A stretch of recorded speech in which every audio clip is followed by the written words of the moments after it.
All right, Mayuresh, thank you very much for all of those ideas. Mayuresh there with what to buy today, to sell tomorrow. Let's go back to our guest. Sudarshan Sukhani is back with us. Also joining us on the show, Dilip Bhatt. Gentlemen, to both of you, a warm good afternoon. Let's start first with how you would approach this market at this point in time. Dilip, we've tried to recover a couple of times through the trading day, but haven't necessarily succeeded. And one must not forget that at one point we even broke below 7,500. Sure. I think, Menka, after a long time, markets perhaps have remained under a pressure for a while. Otherwise, in the last 2 or 3 months, even a run-up to the elections and even post-elections, every dip has been used as a point for accumulation, and there has been a good amount of buying. But this time around, it appears that there's some amount of some serious pressure which is really aggravating the markets, maybe compounded by the overall international factors too. So I think my strategy would still be that in a run-up to the budget, I think markets perhaps will still recover even wherever it tries to correct itself. But post-budget is something where perhaps a lot of a rational and a reasonable approach probably would return back to the markets. And then perhaps people would start looking at all kinds of things, whether it's earnings, valuations, what is the kind of growth, what are the prospects. So I think these are the two phases in which probably I would approach the market. And post-budget is something where you would really come to know what really looks good on a sustainably long-term basis. All right. Sudarshan, 7,500 was defended today, but is that an important mark at all? I mean, it's a psychologically important mark, but technically is it important? And if it breaks, what's the next support for the Nifty? Yeah, technically it's not important. Technically, strong support comes at 74.50, and that's a little way down. The markets don't actually rush towards support immediately. Much more important is the fact that the Nifty was in a narrow range between 7,600 and 7,700. That range was decisively broken on Friday. So we've shifted down. It's a shift of only 100 points, but it's a shift to the downside that is occurring after a long period. So and 7,600 is likely to, at least today, it hasn't even come near that. So there is a mild sense that a correction of some kind is starting. I also have to disagree in the sense that, that is the easy trade. The markets go up before the budget and go down after the budget. But my own sense is that we are going to have a much more difficult trade. The markets will go down before the budget, and when everyone abandons it, it will go up after that. It's interesting you say that, and that gives us two different scenarios in terms of how to approach this market and what stocks therefore would be on your list. Dilip, given your slightly more sort of optimistic scenario pre-budget, what would you be topping up in your portfolio? Would you go back to high beta, infrastructure, energy, or would you stay and add on to the defensive side? So, Menka, having said that this is how I would approach. We really have a fundamental approach to the markets. So our call is generally much, even a run-up to the budget and much beyond that. So I would still try to take a call broadly based on a medium to longer term basis. Okay. So I would look at something like Larsen & Toubro. I would certainly buy even from the current levels, slightly on a longer term basis. I think I would buy HDFC Bank because that stock has been a very serious underperformer as compared to the rest of the banking pack. And I think one of the technical reasons is what is really constraining the overall rise of the stock price. I think in the same breath, I would also like to look at something like a Union Bank of India. I would also like to look at something like a UCO Bank. And maybe in the technology pack, I would look something like at Wipro, which probably looks very reasonable from the current levels. And maybe in the oil pack, something like an ONGC or something like an HPCL or BPCL. All right, we're going to ask Sudarshan what he would be looking at over the course of the next few days, but that's going to come up right after this quick break. What closing bell? We'll be back in just a few minutes.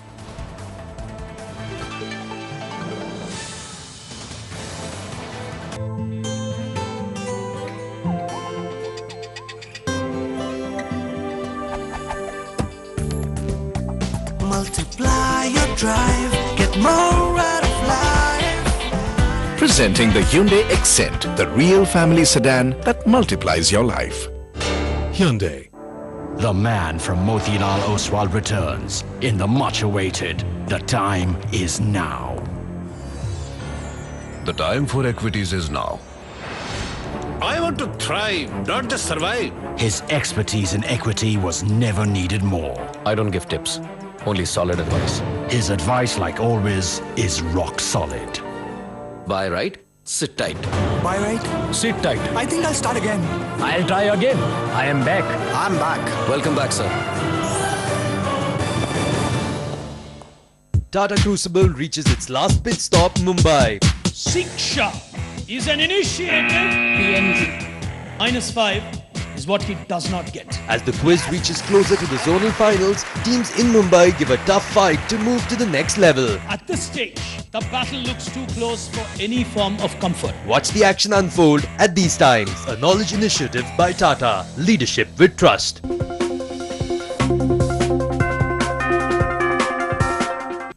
As an improvement in the economic environment indicates good chances for growth, it's time to set your sights on companies with good earnings and growth potential. Presenting ICICI Prudential Growth Fund Series 1. An opportunity to invest in successful companies that are expected to perform well in the future. NFO closes 16th June 2014. To know more, consult your financial advisor or log on to ICICIPruAMC.com. ICICI Prudential Mutual Fund. Tarakki Kare. Mutual fund investments are subject to market risks. Read all scheme-related documents carefully.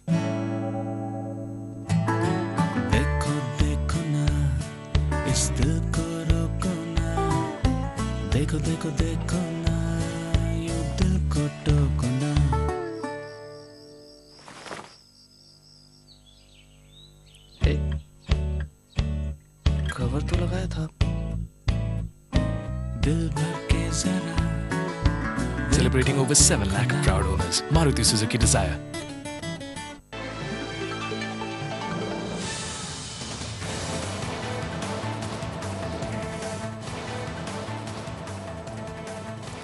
Welcome back. It's been a mixed kind of day where the Sensex and the Nifty are still trading in the red, but mid-cap indexes turned in the green, and a lot of mid-caps are now gaining ground. Sudarshan, BPCL has recovered quite a bit. Do you get a sense that the correction is over now and it's ready to move up again? No, I don't get a sense, at least not yet. BPCL and HPCL have both made double tops, broken down their necks. Today's recovery could simply be a short covering rally or a normal correction after a big down move. So today it's too early, and then we see it in context. The context is that there are two different aspects. The Nifty itself is rather relatively weak and crude is going up. So all said and done, BPCL's rally today is not enough to justify buying. Dilip, what's your call in some of these OMC names and even ONGC for that matter? Because today we had news that the diesel under recovery is down to a historic low and could go away in 2 to 3 months, provided of course crude prices don't surge again.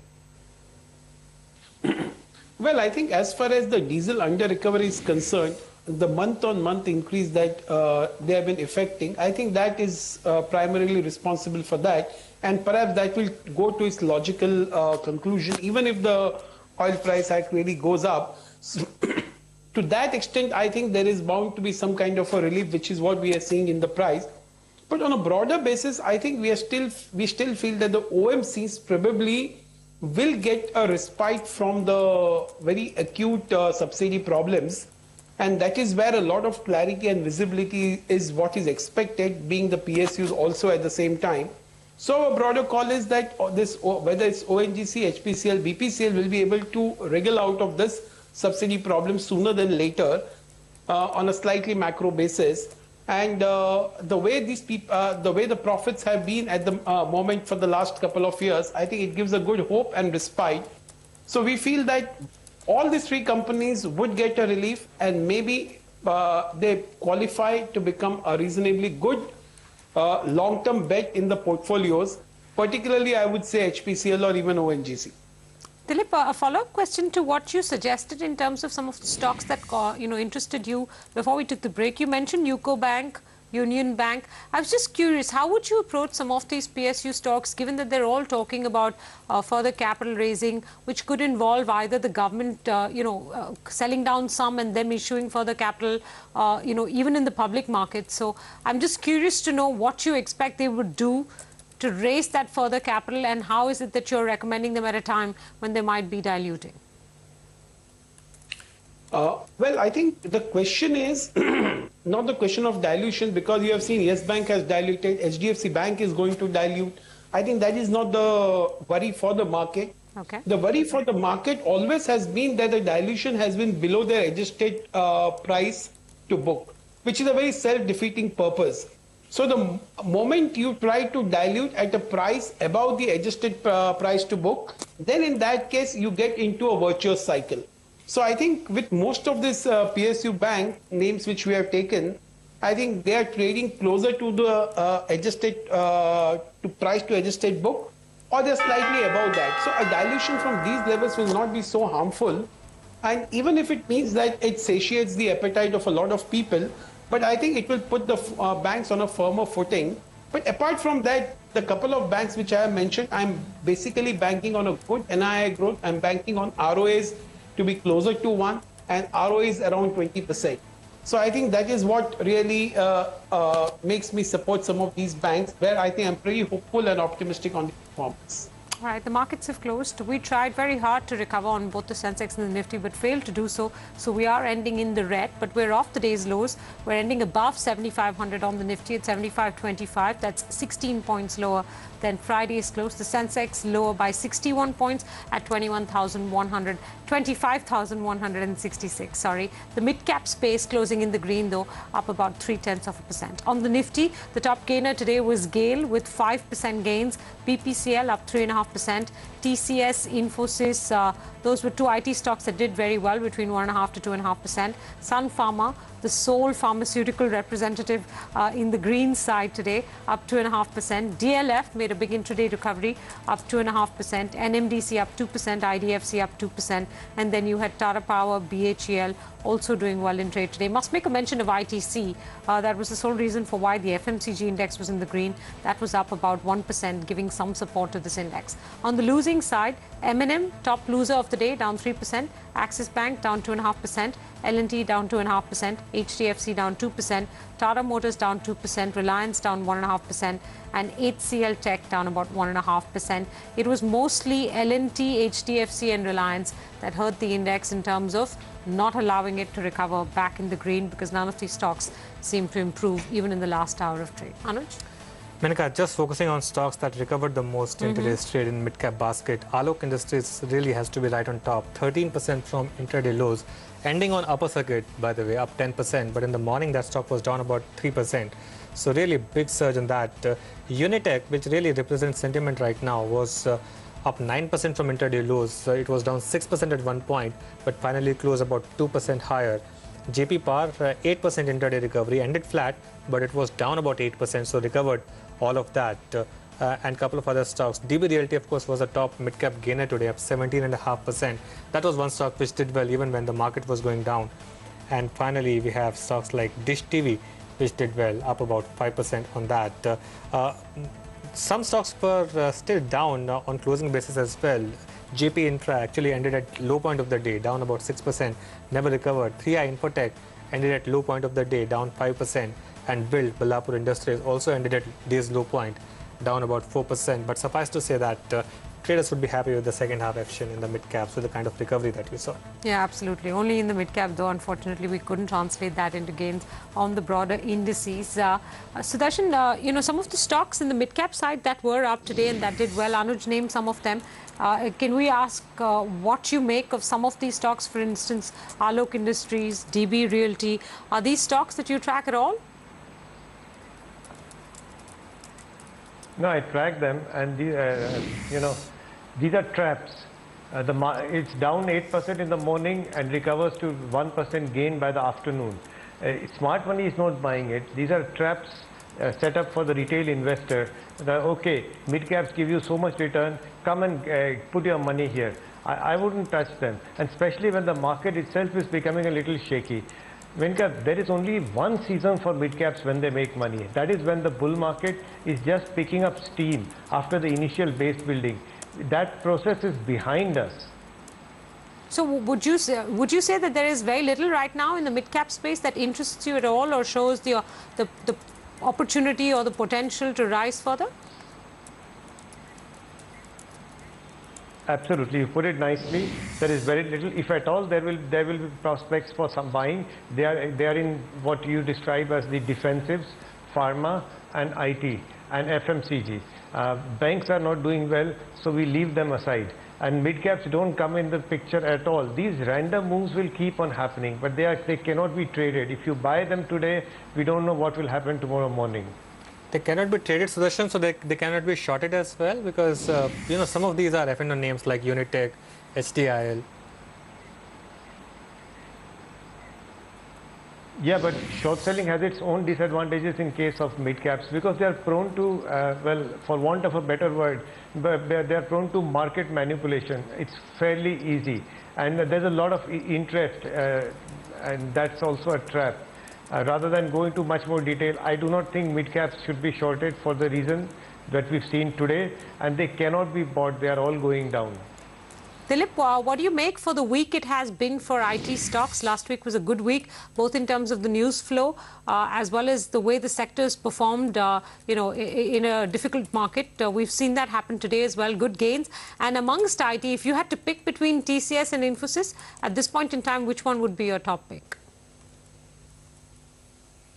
Well, as far as the IT is concerned, I think it appears that the sector rotation which is happening in the market, the churning which is happening sector-wise, so it's IT and pharma which probably has come back to the limelight in the last 1 or 2 weeks, largely because the way the markets have come under pressure and have been a little more erratic. And coming to the IT pack, I don't think nothing has really changed. I think the volume growth continues to be good for the IT industry, and the pricing is also very reasonable. And I think within the IT pack, I think I would still prefer Infosys over TCS at this point of time, because that has corrected very significantly Infosys from the top. Of course, TCS also has come down, but I think Infosys is something which I will really prefer to choose, apart from Wipro as a second bet in that particular sector. So, Darshan, at what point would Larsen be a buying opportunity again? That's the leader of this market. It will when the Nifty completes its correction. So rather than relate it to a level, because I don't know how much correction L&T will do, the Nifty is just starting it. I've been saying that for some time. So L&T is not a buying of most Nifty stocks will correct. That's how the Nifty will correct now. Anuj, we have to be patient. Indeed, Sudarshan. So, you know, let's talk about some of these other stocks like Ultratech, Hero Moto, Bajaj. Some of these stocks are doing well for the month. Would you take profits home? Would correction strike these stocks as well?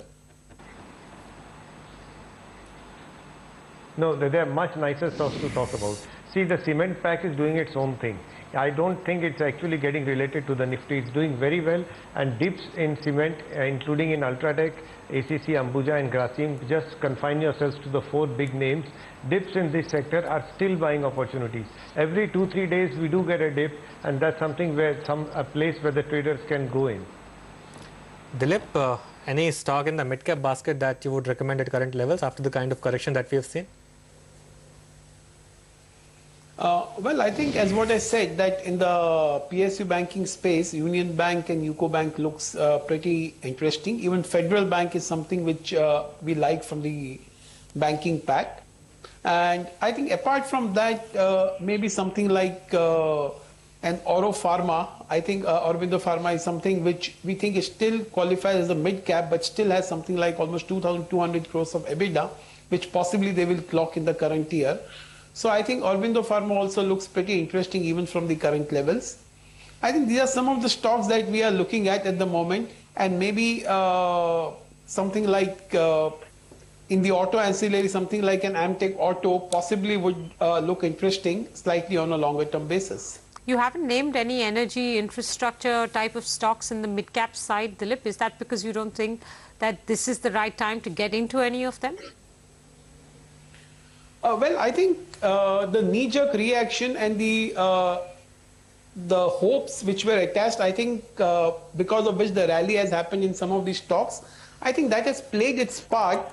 But still, I think in quite a few of the companies, we will still have to see the kind of restructuring that is going to be possible on the debt front. But slightly in that name, I think GMR also would qualify as one of the names that one can really bet on. Because, 1.5 years down the line, some of these asset-heavy companies will be the one where the theory of the replacement cost and all that will come into play. And some of these companies will really qualify, especially those who own very good assets and probably are under stress in on the balance sheet because of the financial situation that they are into. I think all that would be overcome probably next 1.5 years. So maybe GMR is one of the companies that I would like to bet on slightly on a longer term basis. All right, gentlemen, thank you very much for joining us. Dilip, Sudarshan, thank you for your time. We'll slip into a short break on Closing Bell. When we come back, we'll get you the latest from what's going on in the steel ministry. The minister has red flagged the drastic drop in iron ore production and is going to discuss concerns with the Prime Minister. We'll get you more details on the other side.